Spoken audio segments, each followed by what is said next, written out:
Hello everyone.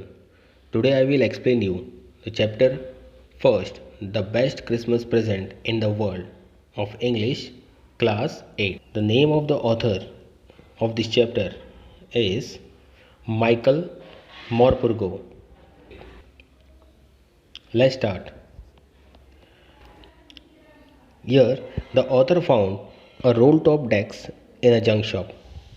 It was in a bad condition but cheap. He thought that it could restore it, so he bought it. He began to work on it on Christmas Eve. He pulled out the drawers. He found that this had been badly damaged by fire and water. The man who sold it had told him that it was very old. It was of 19th century and made of oak. The last drawer had stuck fast.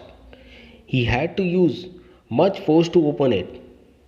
When he opened, it revealed a secret space. In it, he found a small tin box. On the top of the box, these words were written: Jim's last letter, received January 25, 1915, to be buried with me when the time comes.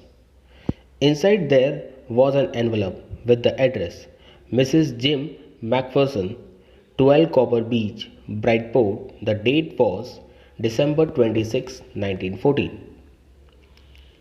The author read the letter. The owner of the desk must have put it in. The letter had been written by the captain of English Army. His name was Jim Macpherson. He had written it to his wife Connie. A wonderful incident had happened on the battlefield on the Christmas day. Jim Macpherson had narrated it in his letter. The English and the Germans were at war. The two armies stood in their respective trench on the two sides of the no man's land.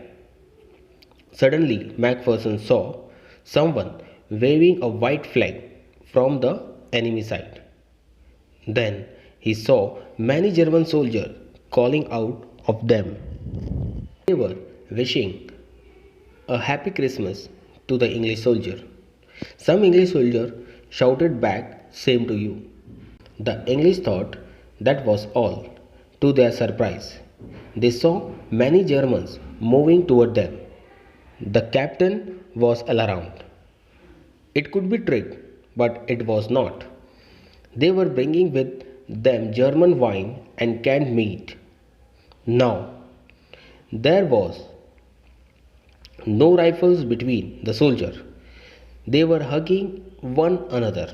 The German officer moved toward Macpherson. They shook hands very warmly.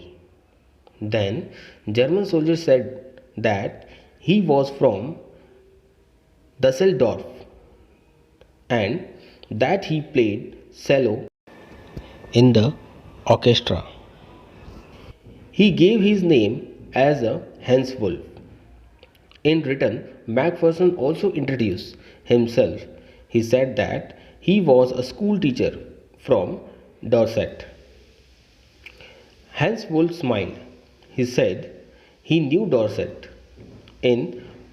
In fact, he had never been to England, but he knew English. Macpherson shared with Hans Wolf the Christmas cake his wife had sent for him. Hans Wolf said that the marzipan was the best he had ever tasted. It was a wonderful Christmas party. Then a soldier brought out a football. The soldier played while Macpherson and Hans Wolf clapped and cheered. Hans Wolf suggested that the world would be much better if the problem were resolved by a football match instead of war. After the football match, all the drinks and eatable were consumed. Now it was the time to part. Hans Wolf saluted Macpherson and walked away slowly and unwillingly. That night, the Germans were heard singing a carol. The English soldier replied with a rousing chorus of another carol. They exchanged carol for a while and then it was all silence. Macpherson wrote in his letter that he would treasure those moments all his life. Macpherson ended the letter hoping that the war would end soon. Both armies longed for peace and he was sure he would be together again. Having read the letter, the author put it back in the envelope. He decided to give the letter back to whom it belonged. The address was of Brightport, Dorset, so he drove to that place. The house number 12 turned out to be burnt out shell. He was found that Mrs. Macpherson was in the house when it caught fire. The fireman had got her out just in time. She was 101 years old now. She was in a nursing home. The author went to the nursing home. He met the matron. She told the author that Mrs. Macpherson was rather confused that day. They had put her in a conservatory. The author found Mrs. Macpherson sitting in a chair. Naturally, she looked up at the author vacantly, but her eyes lit up when he called her Connie and gave her the letter. She told her how he had got the letter, but she was not listening to him. She reached out and took his hand. Her eyes filled with tears.